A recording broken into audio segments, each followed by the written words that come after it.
Oi, pessoal, tudo bem com vocês? Espero que sim. Nós vamos agora começar, então, mais uma videoaula sobre o exame físico. Semana passada a gente parou nessa parte aqui, né, com essa última questão com relação ao formato da cabeça. Sobre o crânio do paciente, sobre o formato da cabeça de um modo geral, ficou faltando falar uma coisinha só, que é com relação ao tamanho da cabeça do paciente. A gente deve observar, então, principalmente em crianças, tá bom? Quando vocês aprenderem o exame físico infantil, vocês com certeza vão aprender a fazer essa medição de uma forma mais detalhada, mas aqui a gente, como está falando de adulto, é bom relembrar. E também porque vocês podem, encontrar crianças que vão ter essa alteração, que posteriormente vão ser adultos também com essa mesma alteração. Bom, com relação ao crânio, de uma forma geral, com relação ao seu tamanho, a gente tem que observar com relação à posição da cabeça do paciente, se a posição da cabeça do paciente, se ela pende mais para um lado ou para outro, a posição com relação ao pescoço do paciente e também com relação ao equilíbrio, o equilíbrio da cabeça do paciente. Há alguns pacientes, que devido a alguma desordem neurológica, por exemplo, não conseguem equilibrar a cabeça no eixo central do corpo, que seria o normal. A gente deve observar com relação ao tamanho, presença de microcefalia e a presença de macrocefalia. Bom, a microcefalia, alguns anos atrás, a gente ouviu falar muito dela por causa do surto, de microcefalia que nós tivemos no Brasil. E a microcefalia é essa condição em que o rosto da criança ou da pessoa, ele terá um tamanho normal, mas com relação ao crânio, a parte posterior e superior, ele vai ser diminuído. Na criança, uma microcefalia a gente classifica como menor do que 33 centímetros.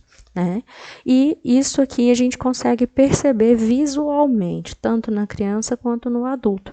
E a característica é bem essa, Então, o paciente vai ter um rosto de tamanho normal e a região superior e posterior do crânio, elas vão ser diminuídas. Bom, também tem a macrocefalia, que é esse caso aqui, em que nós vamos ter a parte superior e posterior do crânio aumentadas. Aqui pode ser que nós tenhamos um pequeno aumento na parte frontal do rosto do paciente devido ao inchaço, devido ao edema, Mas o que a gente mais observa é essa área aumentada, e muito comum também em crianças, principalmente na ocorrência de hidrocefalia, que é o aumento de líquido na região craniana. E também pode acontecer, do aumento da pressão intracraniana também, aumentar bastante. Então, a hidrocefalia, ela vai causar o crescimento, é o contrário da microcefalia. Ela vai causar o crescimento da região posterior e superior do crânio do paciente.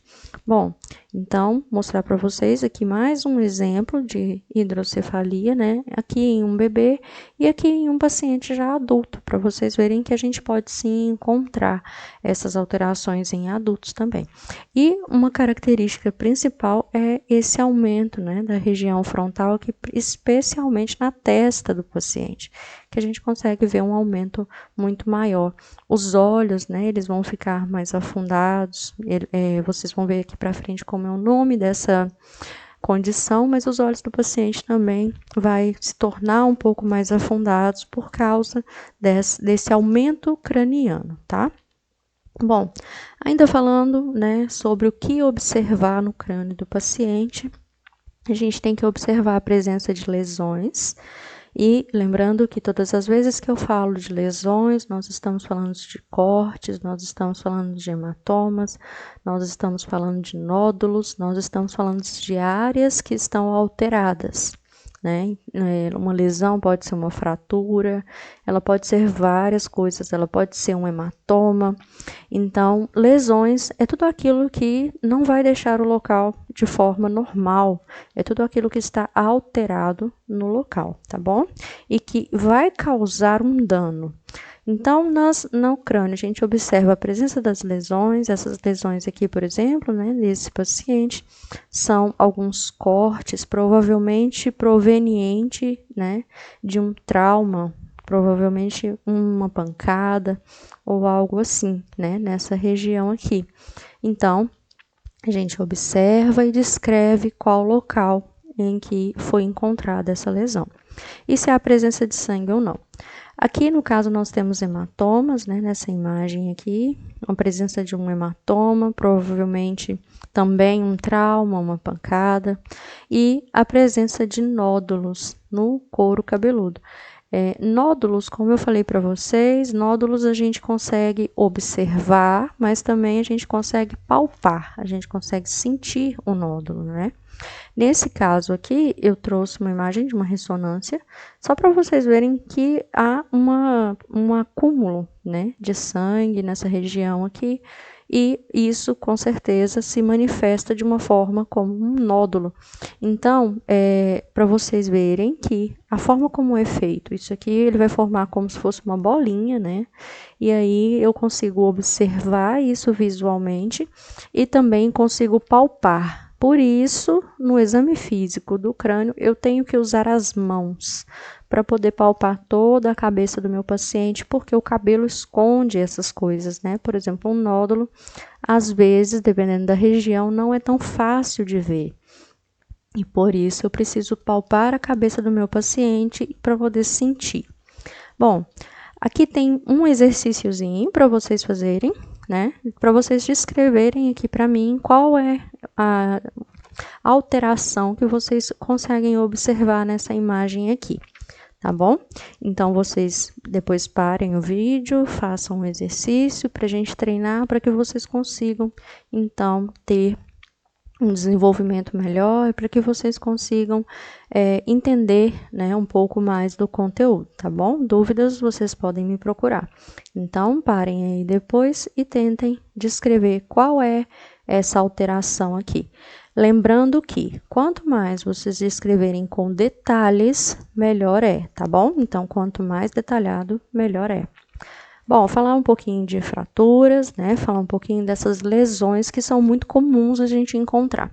Estou falando aqui de fraturas com relação ao crânio, mas esses tipos de fraturas que vocês vão ver aqui, principalmente fraturas linear, aberta e deprimida, a gente pode encontrar esses tipos de fratura em outros locais do corpo também, em locais onde eu tenho estruturas ósseas. Bom, as fraturas, então, né, eu vou começar aqui pela fratura linear ou fratura simples, que é aquelas fraturas em que eu tenho apenas o corte, eu vou ter apenas a separação do osso. Eu não vou ter uma área aberta, eu não vou ter uma área em que está faltando um pedacinho do osso, não, apenas um corte, né? Apenas uma rachadura. Esse é o tipo de fratura que representa 80% das fraturas do crânio, né? Ela é muito comum e geralmente ela é causada por algum alto impacto, né? Ela é causada por uma pancada, por esse tipo de coisa.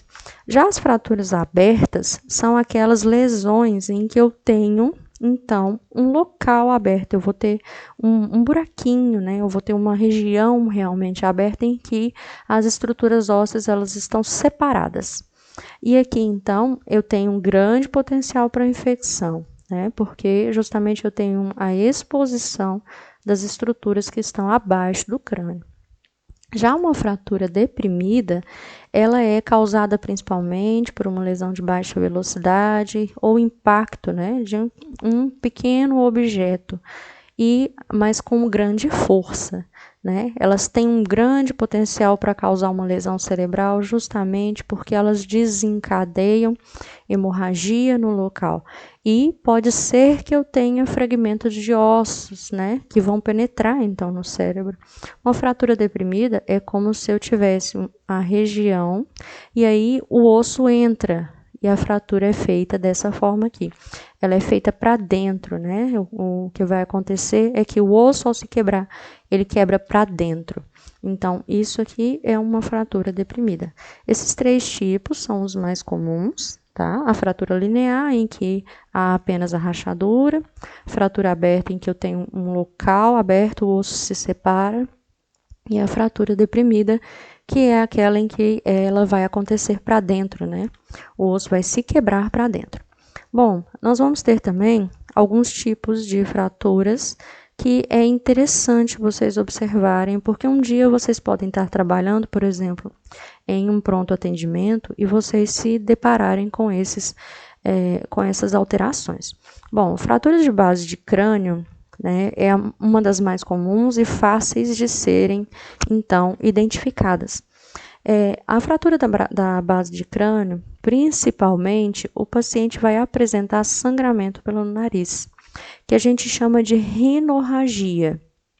Tá bom? Então, o sangramento pelo nariz, o nome correto, o termo técnico, é rinorragia.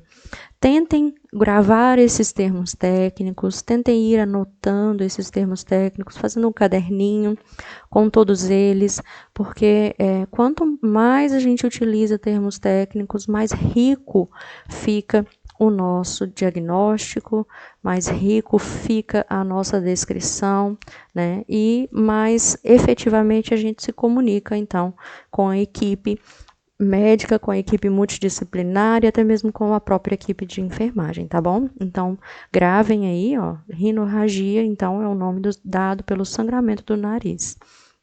Já o sangramento do ouvido se chama otorragia. Já a gente vai falar um pouquinho mais sobre o ouvido, né, de uma forma geral, mas para vocês já saberem. Então, se o paciente tem sangramento pelo nariz ou sangramento pelo ouvido, há uma possibilidade de ter uma fratura de base de crânio.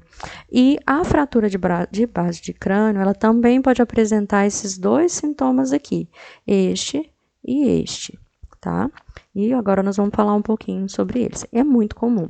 Bom, na fratura de base de crânio, isso é, quando o paciente tem uma fratura na parte posterior da cabeça, bem próximo ao início, né, aqui da coluna vertebral, o paciente pode apresentar equimose periorbitária, né, ou também o nome que a gente costuma chamar de blefarohematoma. Esses 2 têm um nome popular muito comum, que é o sinal de Guaxinim. Provavelmente vocês já devem ter ouvido falar, né? O sinal de Guaxinim, ele vai ser então uma equimose, uma área roxeada ao redor dos olhos do paciente, né? E ele vai surgir após algumas horas em que o paciente sofreu o trauma. Já a equimose de mastoide, ou também retroorbitária, é chamada de sinal de Bateau, né? O nome ali a gente lê Battler, mas se fala Bateau. Ele é um sinal em que ocorre por mais de 24 horas após a lesão. E esse é um sinal que ele vai dar atrás da orelha, mas para vocês verem aqui. Então, o sinal de Guaxinim é esse arroxeado que a gente consegue observar aqui ao redor dos olhos do paciente. E o sinal de Bateau é essa região roxa atrás da orelha do paciente, tá? Então, esse daqui é um sinal que vai acontecer um pouco mais tardiamente, né? E esse daqui vai ocorrer logo em seguida, algumas horas depois, né, ali do trauma. Então, se vocês virem um paciente com esse tipo de alteração, indica provavelmente, né, uma fratura de base de crânio. Bom, falando agora um pouquinho com relação ao cabelo do paciente. Cabelo, a gente tem que observar a distribuição do cabelo no couro cabeludo de uma forma geral, a quantidade de cabelo presente, alterações na cor do cabelo, com relação à higiene. Essa questão de alterações na cor do cabelo, às vezes o paciente vai ter o cabelo tingido, né? E aí fica um pouco mais difícil da gente observar. Mas se o cabelo não for tingido, a gente observa o fio da raiz até as pontas. E pode ser que a gente tenha alteração na cor. Por exemplo, pode ser que a raiz ela apresente uma cor diferente, um pouco mais clara do que o restante do cabelo. A gente sabe que as pontas dos cabelos sempre são mais clarinhas, né? Porque se desgastam mais. Mas essas alterações a gente observa com relação à raiz até mais ou menos a metade do cabelo. E aí, se tiver alterações na cor, um pedaço mais claro, um pedaço mais escuro, isso pode indicar a falta de vitaminas. E por isso a gente tem que observar o cabelo como um todo. Com relação à higiene do cabelo, a gente observa principalmente o couro cabeludo e ao longo dos cabelos também. Bom, a gente pode encontrar sujidade, a gente pode encontrar corpo estranho, né? Que seria, por exemplo, alguma coisa que está ali grudada no cabelo. Mas o mais comum, as coisas mais comuns que a gente encontra é a caspa, que o termo técnico correto é seborreia. Então, ó, anotem aí. Quando eu falo seborreia, estou falando de caspa. E aqui vocês podem ver, por exemplo, nesse cantinho, né, aqui nessa região, uma parte do cabelo com caspa. E aí a gente vai conseguir observar a caspa bastante no couro cabeludo, mas pode ter ao longo dos fios também. Já a presença de parasitas, a presença de piolho, né, o famoso piolho, o nome correto, né, o termo técnico é pediculose. Então, todas as vezes que você ouvir essa palavra, né, você ouvir falar de pediculose, ou que você quiser dizer que encontrou uma criança que está com piolhos, ele está com pediculose, tá bom? E aqui, né, a gente consegue ver bem visível as lêndias, né, mas às vezes não vai ser tão fácil de ver assim. Então, por isso, no exame físico do cabelo, eu preciso colocar a mão, eu preciso separar as mechas do cabelo do meu paciente para que eu possa observar também.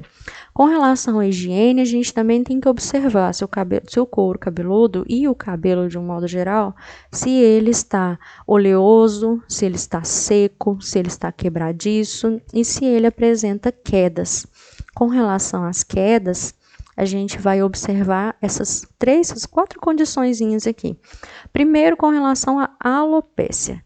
A alopécia é algo muito comum, né? É aquela região do cabelo em que deveria ter cabelo, mas não tem. Então, uma região de alopécia é como vocês veem aqui, né? É aquela região onde está carequinha ali, né? Mas geralmente é um local onde deveria haver cabelo, né, na cabeça do paciente. E ali as regiões de alopécia, elas podem ser pequenas, elas podem ser grandes, mas é diferente da calvície, tá? Vou pular esses dois aqui, vamos falar de calvície agora para vocês entenderem a diferença. Bom, a calvície já é uma área de alopécia, ou seja, é uma área em que não tem cabelo, só que em grande quantidade. Tá? Então, a calvície é uma alopécia em grande quantidade, como vocês veem aqui, né? Aqui no caso feminino, a calvície feminina, ela é mais esparsa, né? O cabelo não cai todo numa região só, ele vai caindo aos poucos e a região vai ficando ralo, como se fosse pouco cabelo. Já a calvície masculina, ele cai todo em uma região e a região fica totalmente exposta, né? Como vocês estão vendo aqui. Bom, essa é a diferença entre os dois. Então, a alopécia é uma área em que deveria haver cabelo, mas não tem. E a calvície é uma alopécia em grande quantidade, tá bom?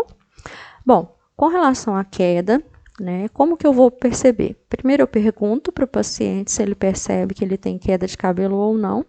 Porque geralmente o paciente que tem queda de cabelo, ele vai saber dizer, né? Meninas aí que o digam, com certeza, né? Se pergunto para você se você tem queda de cabelo, você com certeza vai saber dizer, porque a gente percebe. Agora, se o paciente diz que não, ou que ele nunca reparou, há uma forma de saber. Você separa uma mecha do cabelo do paciente e passa os dedos, pelo menos 3 dedos. Você vai passar os dedos do início do cabelo, né, bem na região do couro cabeludo, até as pontas, com os dedos meio fechados, mas sem fazer força. No final, você observa quantos fios saírem na sua mão. Normal é que saia até mais ou menos 5 fios, né, nos seus dedos. Agora, se sair mais do que isso, já é uma queda acentuada, tá bom? Se sair 5 fios, é uma queda normal do cabelo, tá bom? Mas aí a gente faz também ali a anotação. Então, saiu 5 fios, é uma queda normal. Além disso, é uma queda acentuada. Já pode estar, então, em um processo de início de alopecia ou até mesmo de início de calvície. Bom, nesse mesmo teste em que eu passo os dedos, né, os 4 dedos ali na região do cabelo, em uma mecha, eu também consigo perceber se ele está quebradiço ou se ele está seco, né? Por quê? Porque quando eu fizer isso, se alguns cabelos eles se quebrarem ou eu ouvir um estalo ou se ele se partir na minha mão, quer dizer então que o cabelo pode estar quebradiço. E assim também eu vou sentir a hidratação do cabelo e vou ver se ele está seco ou não. Por que isso aqui é importante? Porque isso aqui está totalmente relacionado à nutrição do paciente. Em alguns casos também está relacionado à questão hormonal. Então, é importante observar também, tá bom? Bom, aqui é um caso de psoríase, né, que vocês às vezes podem encontrar. Eu trouxe esse caso para mostrar para vocês que ele é diferente da caspa, tá bom? Isso aqui, né, é uma descamação do couro cabeludo. A caspa, ela é uma descamação em pequena quantidade junto com sebo, né, que é realmente ali a produção sebácea do cabelo, né, do filo piloso. E aqui a psoríase, então, ela vai ser uma descamação acentuada do couro cabeludo, tá bom? Então, se vocês verem nessa condição, principalmente nessas regiões do cabelo, vocês estão vendo psoríase e não a caspa em si, tá bom? Bom, agora que a gente falou de crânio, a gente falou de cabelo, agora a gente vai começar, então, o exame físico dos olhos do paciente. Então, a gente vai passar para os olhos, depois a gente continua com o nariz, ouvidos e boca. Bom, agora falando dos olhos, né?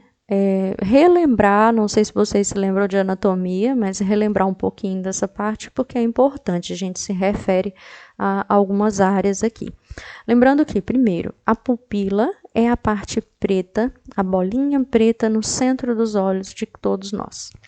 A pupila ela vai ser sempre preta. O olho pode ser azul claro piscina, mas a bolinha da pupila vai ser sempre preta. Então, ela não muda de cor, tá bom? Então, a bolinha pretinha é sempre a pupila. A região colorida do olho, né, esse aro colorido aqui, que vai mudar de cor, vai ser marrom, pode ser azul, pode ser verde, pode ser qualquer cor, vai ser chamado de íris. Essa é a íris, então a região colorida do olho é a íris. Já a parte branca do olho é chamada de esclerótica. Tá bom? Gravem isso aí. A parte branca do olho é chamada de esclerótica. E é importante porque a gente observa bastante coisas nela. Já essa região aqui, ó, de dentro do olho, né, que é aquela parte rosinha que a gente, quando traciona, puxa para baixo, a gente observa uma cor rosada, é chamada de conjuntiva. Tá bom? Então, gravem o nome dessas estruturas, porque agora a gente vai falar sobre como analisar, sobre como examinar cada uma delas. Primeiro, acho que já falei para vocês, mas reforçando aqui. Para avaliação dos olhos, nariz, boca e ouvido, a gente recomenda que vocês utilizem uma lanterna clínica, né? Que é uma lanterna de preferência de luz branca de LED, tá bom? Não usem de luz amarela. Porque ela pode alterar a cor, né, que você vai observar. Mas usem, então, tentem adquirir uma lanterna de luz LED branca, tá bom? A luz é branca, a cor da lanterna pode ser qualquer uma, tá bom, pessoal? Essa lanterna também eu recomendo, isso sou eu que recomendo, eu acho importante e acho que facilita muito a nossa vida, que tenha um pupilômetro, que é isso aqui, ó. Tá bom? Então procurem adquirir uma lanterna que seja de luz branca LED e que tenha esse pupilômetro. Vocês vão ver o porquê, a importância disso aqui. Bom, então vamos lá. Nos olhos do paciente, primeira coisa que eu faço é observar o fechamento e a abertura da pálpebra. Observar como o paciente pisca. Isso parece ser uma coisa muito simples, né? Mas observar como o paciente pisca pode indicar para mim se ele consegue fechar totalmente a pálpebra ou não, tá bom? E isso pode me mostrar se há alguma lesão no nervo óptico, isso pode me mostrar se há alguma alteração que talvez seja importante e que às vezes eu posso até mesmo fazer uma relação com alguma outra coisa que eu encontrar. Bom, eu observo também a mobilidade dos olhos do paciente, como esses olhos se movimentam, se eles se movimentam de forma coordenada ou não, ou seja, quando o paciente olha para um lado, ele olha com os dois olhos se movimentam juntos, né? Ou não. E se há processos inflamatórios? Processos inflamatórios eu vou observar se há presença de secreção, presença de lágrimas, né? E presença de irritações. Vou falar daqui a pouquinho de irritação para vocês. Algo que às vezes vocês podem encontrar, não é muito comum, mas pode às vezes encontrarem por aí, né? É o edema. Um edema periorbitário. Quando eu falo periorbitário, está ao redor dos olhos, tá? Na região da órbita ocular. Esse sinal, ele pode ser chamado de sinal de Romanin. E geralmente ele é um lado só. Eu vou ter esse inchaço em apenas um dos olhos. Ou pode acontecer de ter dos dois, mas é muito mais comum em um lado só. O que acontece nesse caso é que esse é um sinal de quando o barbeiro, né, da doença de Chagas pica o paciente na região do rosto. Então, ele vai ter, então, ali no local dos olhos, esse edema, que a gente chama de edema periorbitário ou sinal de Romanin. Não sei se vocês já tiveram, né, a aula de parasitologia, mas não sei se vocês viram essa parte da doença de Chagas. Provavelmente já viram. E aí, então, é dessa forma que a gente vai observar o sinal de Romanin, né? Para vocês verem que o exame físico, ele se relaciona a várias outras matérias. Por isso é importante aprender a fazer um bom exame físico. Bom, a gente avalia também a presença e a distribuição dos cílios, né? E também da sobrancelha do paciente. E aí você vai observar principalmente a quantidade. Se houver pouca quantidade, é uma condição chamada de madarose, tá bom? Madarose, que significa que o paciente tem poucos cílios ou até mesmo poucas sobrancelhas, né? E isso vai fazer o quê? O paciente com madarose, com poucos cílios, ele vai ter uma propensão maior a ter irritação nos olhos, justamente porque os cílios estão ali para barrar, né? Barrar poeira, barrar corpo estranho, barrar essas coisas. E aí, com um paciente que tenha poucos cílios, isso vai ser um pouco prejudicial. Bom, ainda falando dos olhos, a gente observa também, né, a questão de fechar os olhos, se ele consegue fechar o olho totalmente ou não. E aí há uma condição chamada de lagoftalmia, que é essa que vocês podem ver nesse desenho aqui, nessa imagem aqui. O que é essa lagoftalmia? Essa lagoftalmia é quando você pede ao paciente para fechar os dois olhos e um deles fica dessa forma aqui. O paciente não consegue fechar ele totalmente. Uma outra forma também de saber se o paciente tem lagoftalmia, mas isso é só apenas se ele estiver dormindo. Você consegue observar se ele dorme, né, sem fechar os olhos, né? Vocês devem conhecer alguém que dorme de olho meio aberto. Isso se chama lagoftalmia, tá bom? É uma incapacidade de fechar as pálpebras, né, que pode acontecer. E aí também nós temos casos de inversão palpebral. Pode parecer que é algo muito raro, que vocês talvez nunca vão conhecer, eu pensava assim, até conhecer um aluno que tinha essa condição, né? A inversão palpebral, quando ela é na pálpebra superior ou na pálpebra inferior, eu chamo de entrópio, que é essa imagem aqui, né? Esse olho aqui. Vocês estão vendo que ele está mais avermelhado, né? E aqui em cima nós vamos ter toda a região dos cílios. Mais embaixo, os cílios, ao invés de ser aqui para fora, os cílios são para dentro. É meio estranho mesmo, mas eu conheci um aluno que tinha essa condição. Então, os cílios nascem para dentro e esses cílios constantemente vão causar irritação nos olhos do paciente, tá bom? E aí, nesse caso, ele pode fazer uma cirurgia para correção, mas sempre, como é um processo que vai nascer, né? Os cílios se renovam sempre. Esses cílios vão, às vezes, nascer para dentro mesmo assim, mesmo depois de uma cirurgia. Esse meu aluno, ele sempre fazia uso de colírio, né, para aliviar essa irritação. Já o contrário, né, que os cílios nascem para fora, mas de forma muito externada, muito para fora mesmo, a gente chama de eversão palpebral. E aí o nome correto é ectrópio, que é este desenho daqui. Este é o ectrópio, que é o contrário do entrópio. Então, entrópio, os cílios são para dentro, ectrópio, os cílios são para fora. Vocês podem ver aqui, ó, que até a pálpebra do paciente é caída, né? Então, essa pálpebra aqui caída, essa abertura aqui, é devido aos cílios serem muito exteriorizados, seria bem para fora, tá bom? Bom, tem outra condição também, que é a ptose palpebral. Esse aqui, provavelmente, também vocês já devem ter visto em alguém.